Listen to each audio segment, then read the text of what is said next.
Thank you very much. My name is Paula Vivili. I'm the Director for the Public Health Division for the Secretariat of the Pacific Community. And it's a great opportunity to be here this morning discussing women's health in the Pacific over the past 20 years. Certainly, if we look at women's health over the past 20 years, it's fair to say it's a bit of a mixed bag. But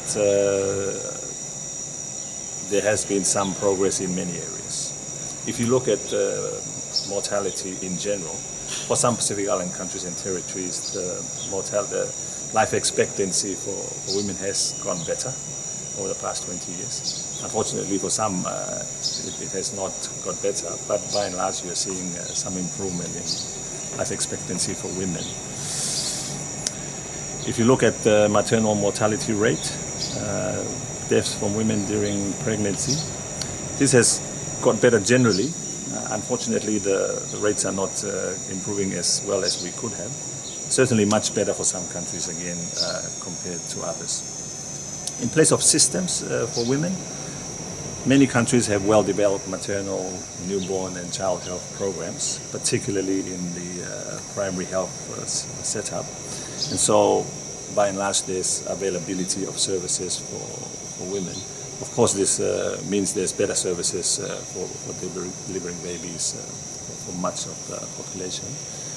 Not all, and this remains a challenge which we can discuss shortly.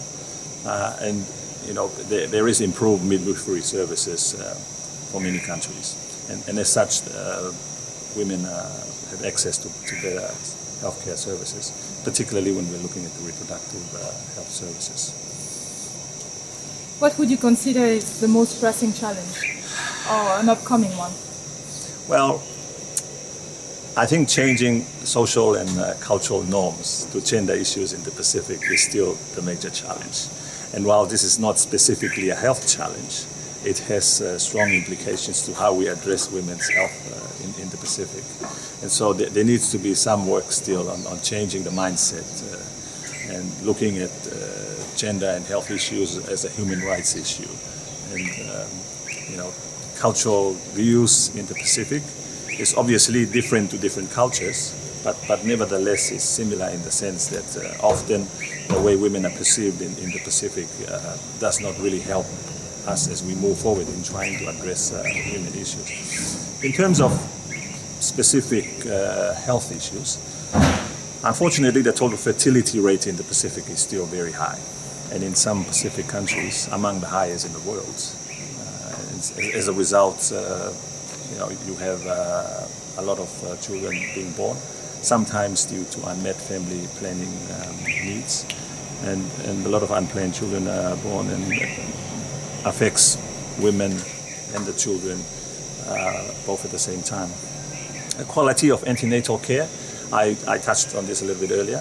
While it has become much more accessible to a vast majority of the population, unfortunately for the more rural areas, this still is a problem and has implications with the maternal mortality, particularly in these remote areas where services of skilled birth attendants are not necessarily as good as we would like.